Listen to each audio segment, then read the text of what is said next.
نداء وتنويه إلى الإخوة السودانيين، حيث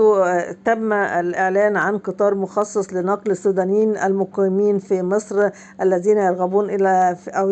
في العودة إلى وطنهم طوعية عبر أسوان، حيث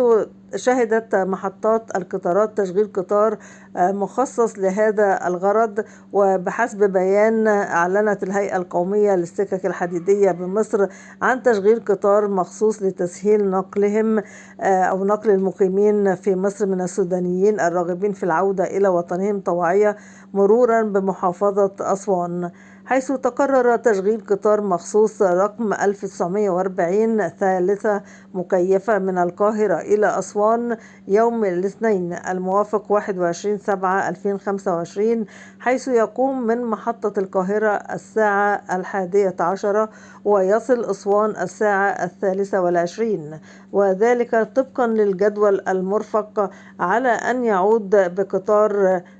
رقم 1945 ثالثة مكيفة من أسوان إلى القاهرة لجمهور الركاب يوم الثلاثاء الموافق 22/7/2025 فقط، حيث يقوم من أسوان الساعة 7:50 ويصل إلى القاهرة الساعة 21:50. وعلى السادة يعني الراغبون في العودة إلى وطنهم من السودانيين أن يضعون في اعتبارهم هذه المواعيد لكي يتمكنوا من الاستفادة من هذا القطار